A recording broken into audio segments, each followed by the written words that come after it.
Hello and welcome. I wasn't sure if I was going to get introduced by anybody or not, but my name is Nick Doshier. I am a first year's PhD student in music education at Florida State University. I just recently graduated from Louisiana State University with a degree in wind conducting. And prior to that, I got my undergraduate in music education at the University of Texas at Austin, where I was born and raised. And I also taught in Austin for several years before returning into graduate school. So I wanted to start today by talking about your students, how they are, and what your plan is for where they're going. And it starts with a story. So I've included a holiday picture from last year of my family to spark your imagination about the holidays. Get-togethers when we're faced with people that have a background that's not in music, and we're talking with them. It's very common for it to come up with, "Oh, what do you do for a living?" And you say, "Oh, well, I teach music." And then they say, "Oh, wow, I was in a music program. I was in choir, orchestra, band, and I played this instrument. I sang this part," and they're vivid. They are so excited to tell you about this. And then as they tell you their favorite memory, there's this often moment where they just kind of sink and they're like, "Yeah, but I just don't play anymore." And then it becomes like a confessional. And you feel like it's okay. Yeah, my instrument's in the attic still, and I haven't touched it in 5 years. Or, I really have been wanting to sing again, but I'm not right now. So this led me to think, well, as music educators, what are we doing to engage with this person? Why did they stop playing? I think that's the big question. And that's what I started with in this couple-year-long journey. So why do students decide to stop playing their instrument or sing after graduation? And in looking at the research, people aren't asking this question right now. Instead, what people are doing is they're asking, why do students decide to continue playing their instrument or sing after graduation? So we're going to look at some recent research that's come out really in only the last 30 years. So this could be from 30 years ago, there's a little sparse, and then in the last 20 years, it's picked up. In the last 10 years, it's gained a lot of momentum. So we'll look at some recent research studies and what their findings were to kind of see what the student looks like. So we'll start with, why are they participating? And we'll give you some tools about what to teach and how to plan. So thinking about the actual things you can do to get your students to be more likely to continue playing, if that should be their decision, so they know something's out there as an option. So who are we talking about exactly? We're talking about a grade school musician who ends up going to a university or college as a non-music major. So someone who's not studying music, someone who's not like us, most likely. And then the next step of them becoming an amateur adult musician. So this carries relevance for college and university educators who have students who are in a situation teaching non-music majors. So this could be collegiate marching bands. This could be people who have concert ensembles like a university band. Or this could also just be the person that's coming from grade school going straight into being an amateur adult musician. So maybe they're not going to go to college or a university, but they still love music and they still want to keep playing. So we're looking at people who are not going to study music as a major. So what's the journey like to become an amateur musician? And what are these research studies showing?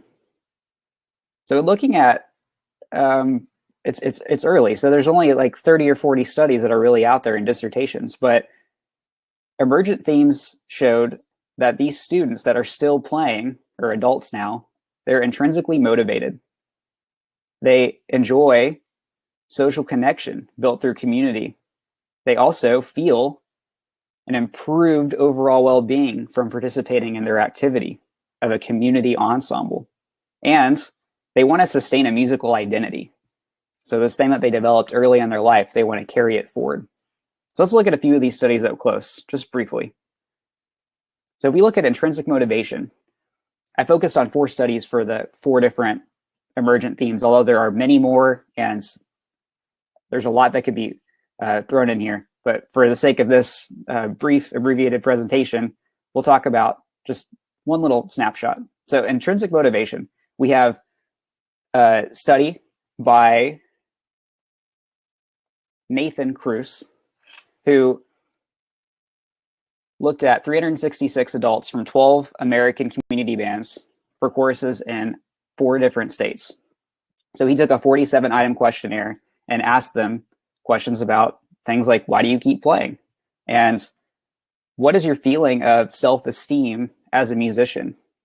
So some of these things are connected into intrinsic motivation. And he found that musical self-esteem was generally high across all the respondents. So we're looking at 366 adult members. And they had a positive outlook on life. So these are people that either as a result of being in this ensemble, or maybe just they were feeling positive. They're positive people in this ensemble. There's some other ones that you can look at as you explore more of this research. There's improved feelings of overall well-being. So in another study by Dwayne Dale, and this is in 2019, so it was just published last year, he looked at community bands in the state of Kentucky. He had 14 community bands with 218 members responding to a survey he sent out that had Likert type scales like 1 to 7, completely false, this doesn't mean me, to completely true, this really does mean me. He found that in responding to questions like, I feel that the people I care about in the community band also care about me, or I feel a sense of choice and freedom in joining and participating in this community band, and I'm involved in this community band because I love playing my instrument. I'm involved in this community band because I enjoy music. So these feelings that are also intrinsic, there's a lot of carryover, and feelings of general well-being. He found that a lot of people said things like, it is very fulfilling to play with good players that make me feel like I'm a better human, and that I feel family and connection with these members. So we'll get to a little bit of the social stuff here in a second as well. And for intrinsic motivation, again, some of the people said, this is the best concert band I've ever heard, and I love the challenge of being a small part of this beautiful performing ensemble. So I don't think we're surprised by hearing these things, because this is what we idealistically hope for our students to go on and continue doing. For social connection, there's a study by Cynthia Jacob, Christine Guptill, and Thelma Sumsian that was published in 2009, so about 10 years ago, titled Motivation for Continuing Involvement in a Leisure-Based Choir. So they're looking at, why do non-major community choir members decide to get into the activity and sustain it while they're in school, even though it doesn't have to do with their degree? They looked at, it was an in-depth interview process with 9 members, and they found that choir members had previous musical experience, so they weren't doing this for the first time. They experienced a sense of community and social bonding. They desired personal and group accomplishment. So again, feeling the connection of what the group could do. And they felt that being in a choir offered stress relief to improve mood. So this goes back to well-being. And we'll move forward for the sake of time. There's this concept of a musical identity. We all put on different hats with what we do. This study is really interesting to me because they looked at a snapshot sliver of what it's like to be in junior school, so like middle school, secondary school, aka high school, a university, and a community group. So in the university setting, this is for non-music majors. And they found that the strength of selves improved over time. But not only did it improve in their musical identity and strength of their musical self as something that was important and fulfilling for the people that are still participating. Again, they found that participants' past selves were defined by family background, experience of music during school, and prior choral experience. That's what we do as educators. That their present selves, so wherever they're at in the stage, were mostly described in terms of their self-perception and self-confidence. So what do they think of themselves and their musical abilities, and their future selves? So how are they projecting into the future? They discussed how choir had a purpose in their life, and it prepared them for personal goals and events. So they had a strengthening self concept musically based on past experiences and how they currently felt, which then impacted future projections of themselves and how they would maybe decide to continue or not continue in choir. So these were all self-reported. No one's running experiments on these populations. We're not trying to see what happens if this does this to this as measured by this. That's not what we're doing. We're looking at just sending surveys out to people who are already in it, and we're also doing in-depth analysis in a qualitative way. So there's a lot left to be done in research to wrap up this section. It's very important, but we're not, as a field, looking at that very closely yet. So this is something we'll hopefully be able to change. So the next part is what to teach. We're going to look at some monumental symposiums, meeting of music educators, and then we're going to talk about teaching for transition. So taking your student and bridging the gap to them becoming an adult musical participant. And we'll also talk about private lessons. So the Tanglewood Declaration is the document that came from the Tanglewood Symposium that happened in 1967 in Boston. This was the first major gathering of the music education community where they set down agreements about where is music education now as it has developed and where will it go in the future? What do we want to see that's different? They agreed that schools and colleges should provide adequate time for music and programs ranging from preschool through adult or continuing education. So adult education was a priority in 1967. Then they said the goals of the profession involved people of all ages in learning music. So again, this includes the adult community. And they listed as one of the objectives from a 35-item list that we should, as a profession, advocate for the expansion of music education for adults, both in and out of school. So in 1967, we set this down. And then there was a gap. There wasn't a lot of research to see if we were actually doing this. There were many things that were looked at in this symposium. But these are the ones that have to do with adult learners. So that was 1967. In 1999, ahead of the new millennium, there was another gathering at Florida State where they created the House Right Declaration. And they try to find answers to, well, how have we been doing since the Tanglewood Symposium? Are we meeting these items? And what revisions do we need to make to our goals as a profession of music educators? And selections from those included that persons, regardless of age, should be able to fully participate in the best music experiences possible. They should also, as music educators, we should be coordinating music activities beyond the school setting. So this could involve facilitating community interactions and community bands, bridging the gap between different populations.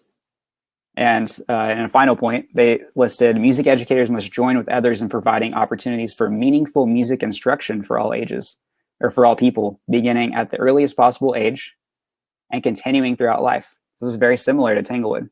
So we determined only 20 years ago that this was still very important, and research was just emerging.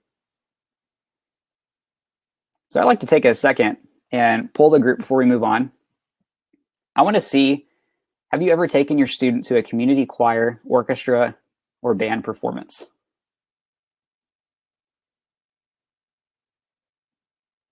So this is over on the side. Just take a moment and consider it. You might do this every year as something that's part of your band culture or choir culture or orchestra culture. Or maybe you had done it in the past, but you don't always do it. Or I just haven't done it. And I just maybe didn't even think about it until perhaps right now. Give another few seconds.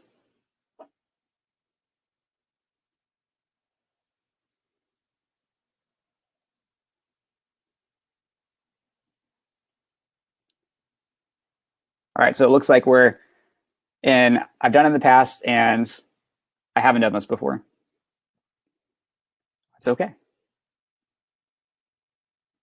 So let's talk about this principle of transition.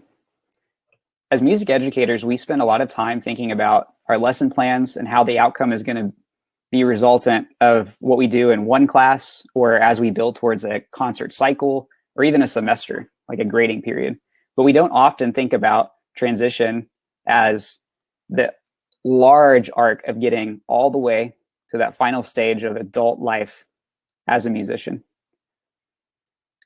Judah Jellison, in articles that came out of this House Right Symposium, she talks about this principle of transition. She defines it as the movement of individuals across a variety of school and non-school environments throughout life. It's very, very general. So what does this mean for us? She talks about planning for a transition requires music experiences in school that are directly referenced to context for musical experiences valued for adulthood.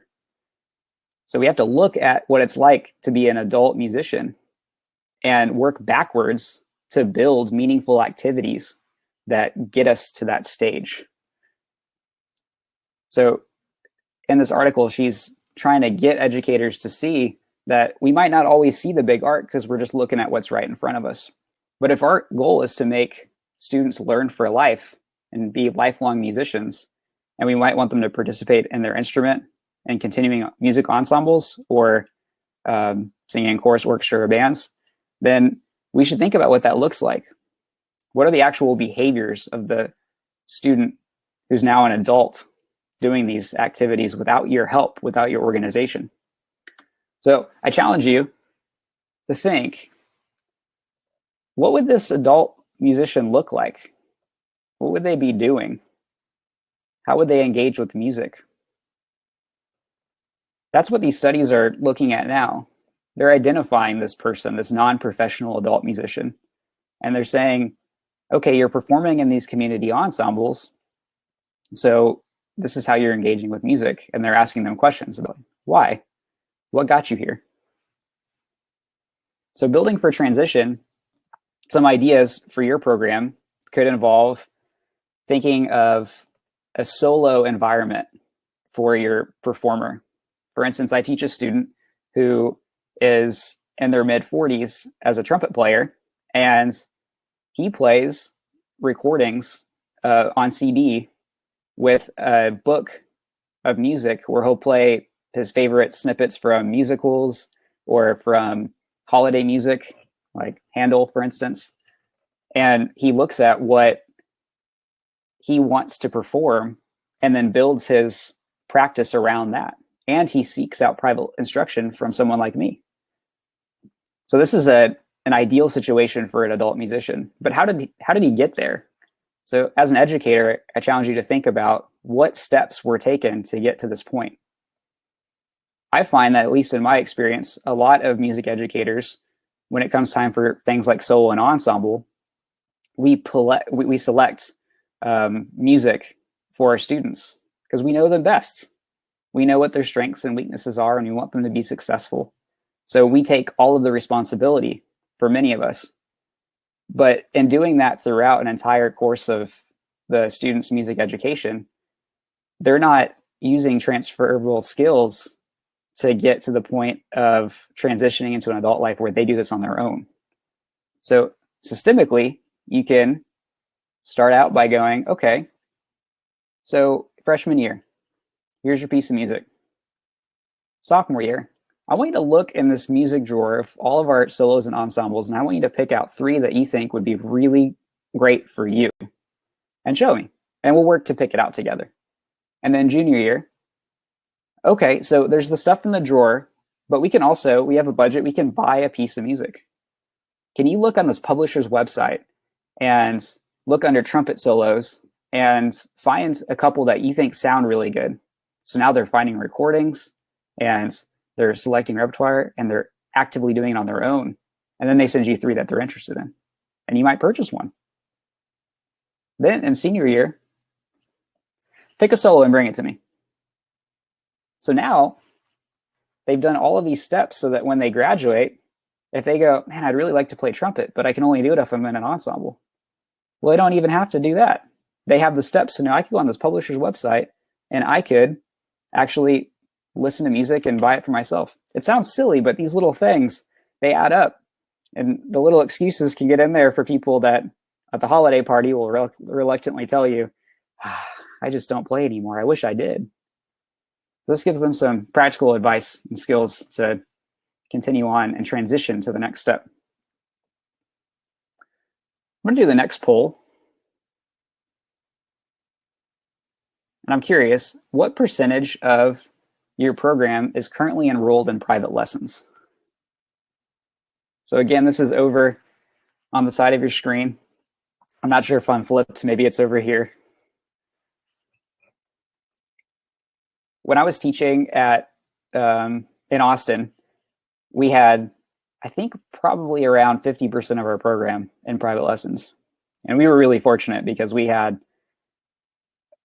close proximity to a community college. We were in close proximity to a major university school of music. We were in close proximity to a professional orchestra, which had professional members.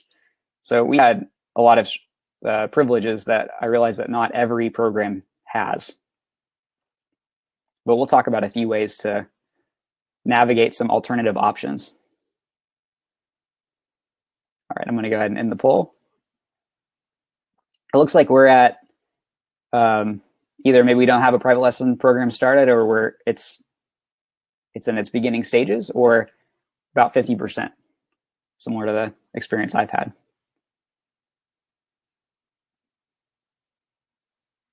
In looking at the research on continuing adult participation in music, this study was striking, and it just came out last year.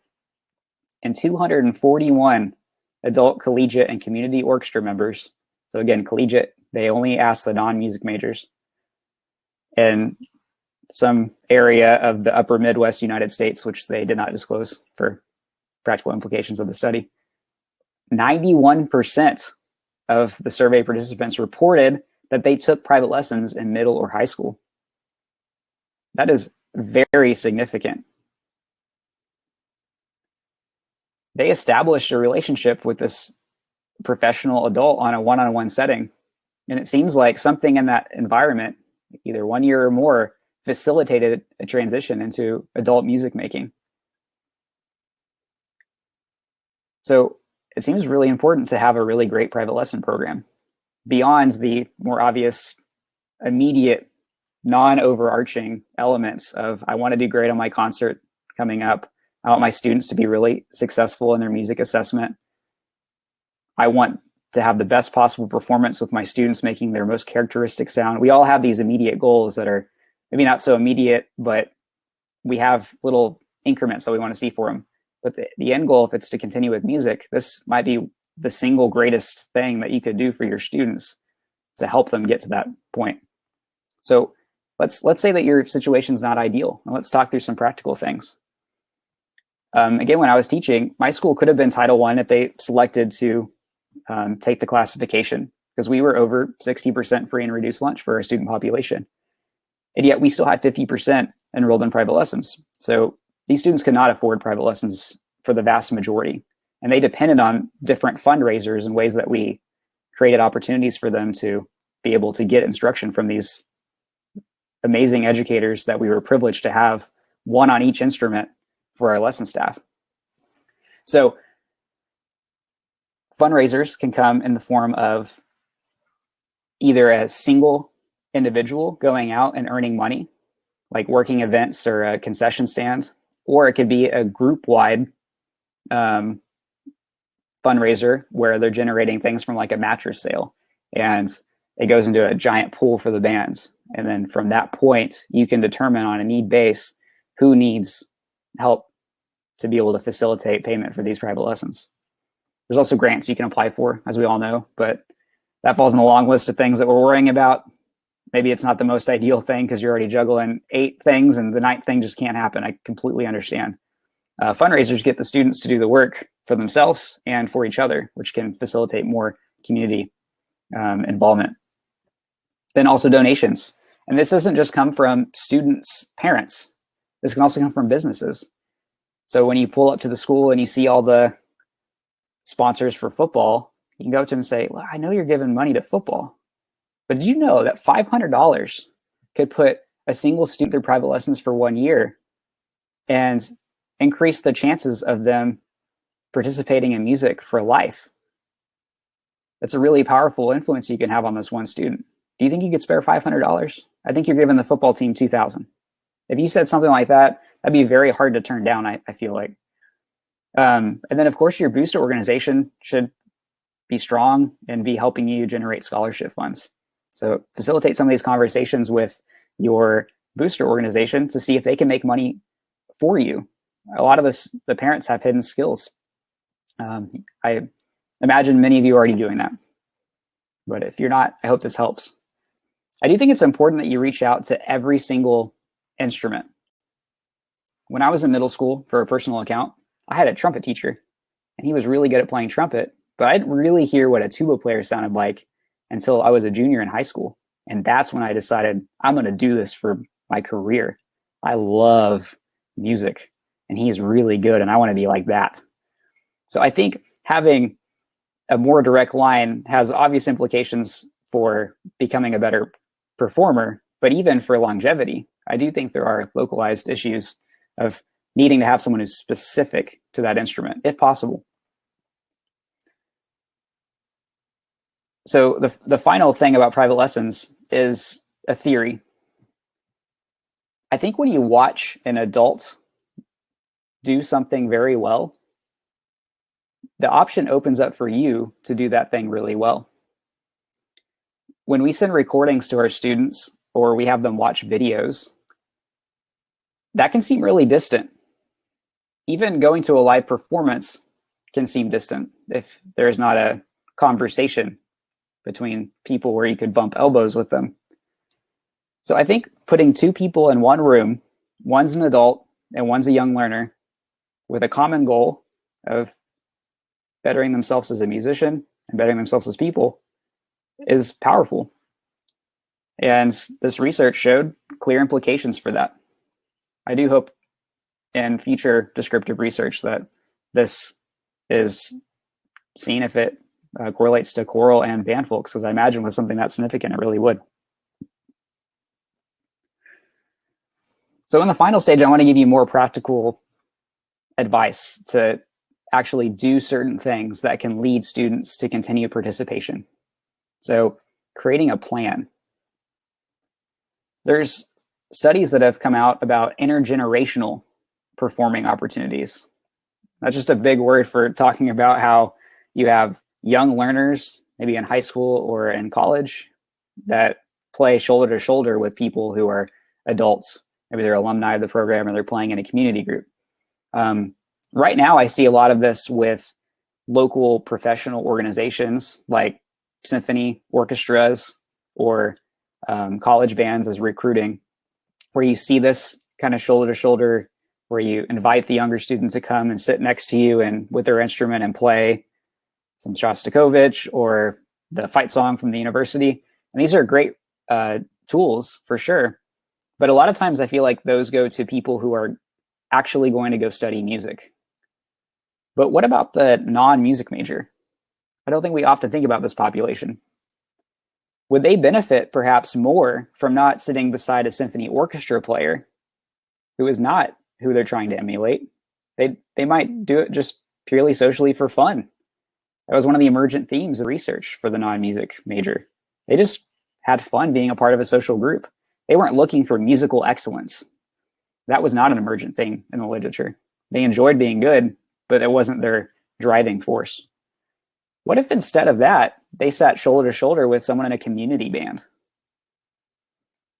So what this might look like is a high school or even a college could perform the first 3 songs on a concert, and then they do a little stage flip, and the community group does 3 songs on the back half of the concert, and then hopefully all the chairs are already set up, and then everyone comes onto the stage together and they perform a big closer, and it's just a good time. And then afterwards, they're talking. In the rehearsal process, there's a little talking, and perhaps in the community group and the rehearsal process, when the high school students are there, they could see sometimes rehearsing doesn't have to be so serious, because I think as music educators, we're often goal-centered and directed and don't be off task and this and that. That kind of stuff doesn't work in a community ensemble rehearsal. Not usually.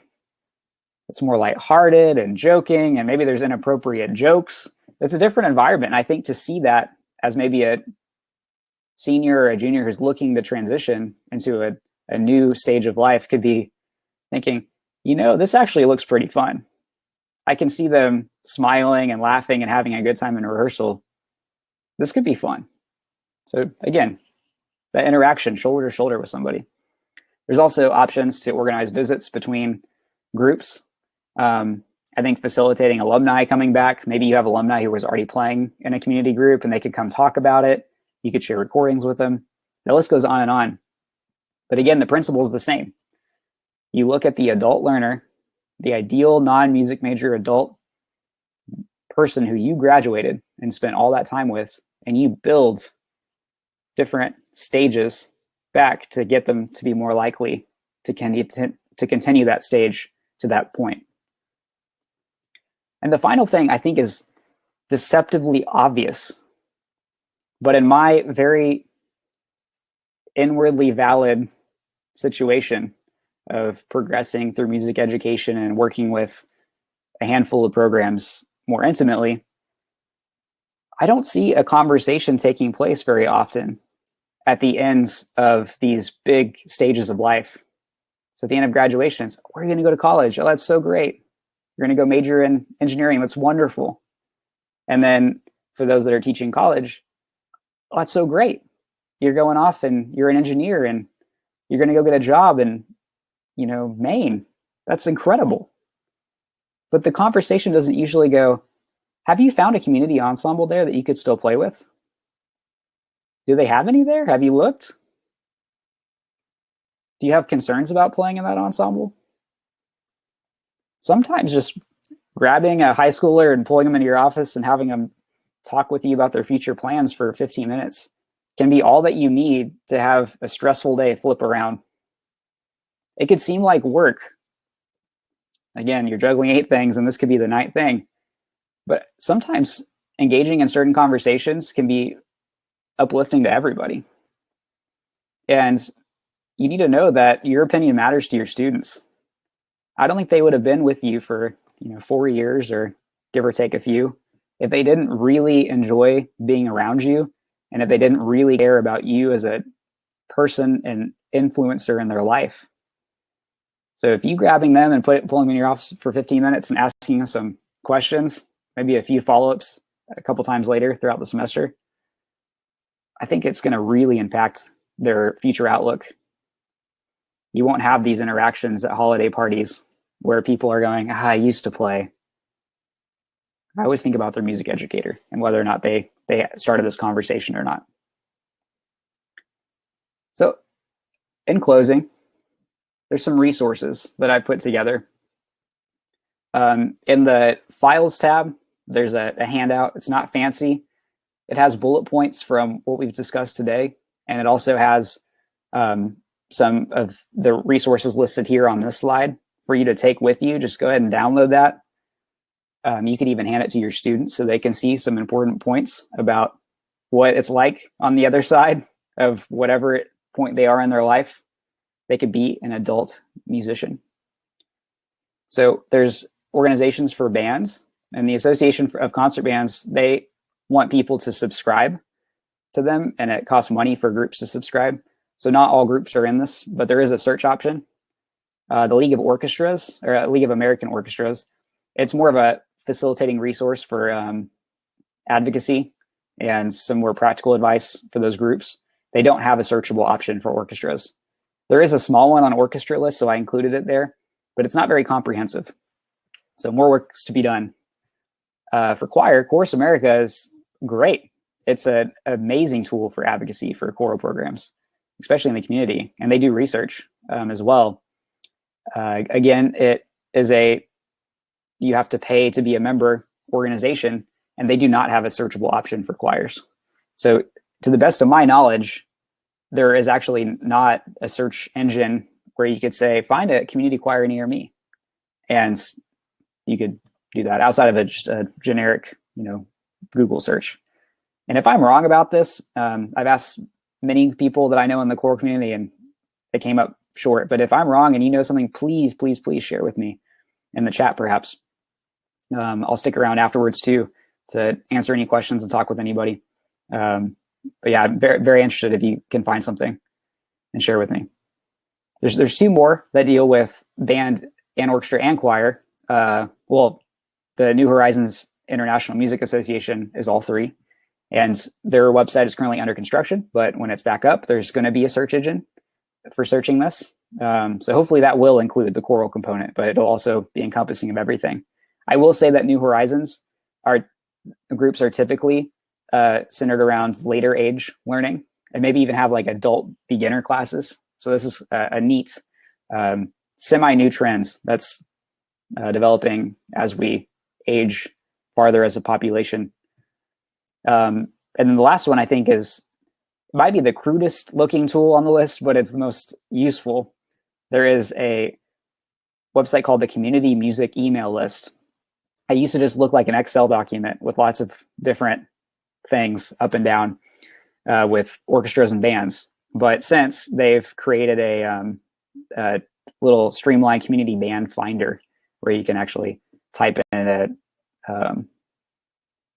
like an address or a city or a zip code, and it'll actually return things that are close by. So there's some resources out there for your students, but also just Googling where they're at and seeing what's out there could be really valuable as well. And I'll leave you with a quote from William Ravelli, who was the former director of bands at the University of Michigan. And this is in his, I believe it was the second year as director of bands in 1937. To put that in context, he taught the late Dr. Frank Wicks when he was at the University of Michigan. He says, perhaps one of the greatest weaknesses of our school band program is that for the majority of students, active participation ceases upon the day of graduation from our high schools. So he saw this as a phenomenon then, and it still seems to be a phenomenon now. So I hope that continuing research has a chance to shine light on the overarching principles. But from teacher to teacher, I do hope that in listening to this, if I have hooked you this far into listening, that it's important that we facilitate this conversation and we share the findings with our students and we let them know there are benefits to sustained participation in these ensembles that you've already committed possibly 7 years, even through the university of a normal 4-year degree, maybe 11 years of your life to learning this instrument or singing, that you would continue to do it because it clearly brings you joy and it's a part of your identity. It contributes to well-being. If you can find one student that's positively impacted, that can be positively impacted by this, I nudge you to go do it. I thank you for being with me today. I'll stick around to look at the chat to see if there are any questions. Otherwise, thank you for being with me, and I hope you have a great rest of your Sunday. Thank you.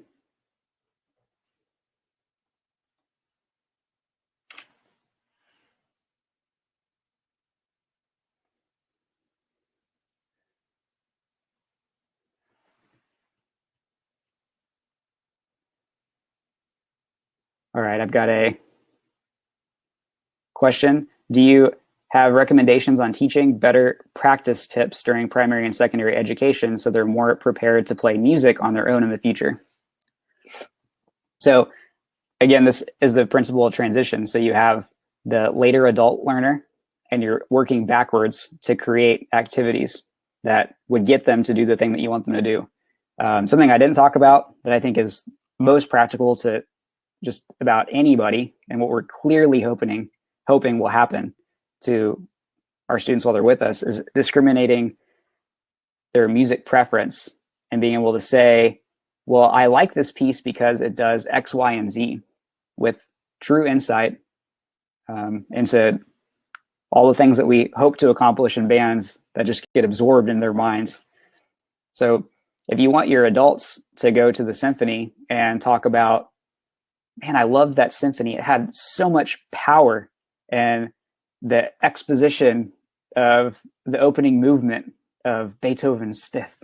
You know, if you're going to say a statement like that, then you have to work backwards to teach your student to discriminate in that way. Now, it might not be the Beethoven 5 exposition. That might be more tailored towards a music specific, music major specific type of language. But you can talk about things like timbre, light and dark, even as your students would enjoy listening to other genres of music. Let's say they like indie folk and they've been listening to Goat Roadie sessions. They'd say, man, when Yo-Yo Ma plays the cello, he gets this really lyrical sound as he connects these phrases. It just really brings me joy. Wouldn't that bring you joy if you heard your student talk like that?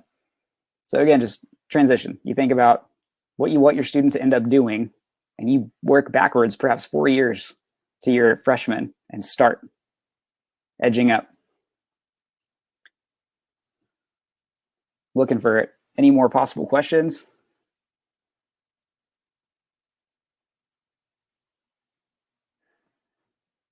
All right, well, thank you. I hope you all have a wonderful Sunday and enjoy the rest of LMEA. Take care.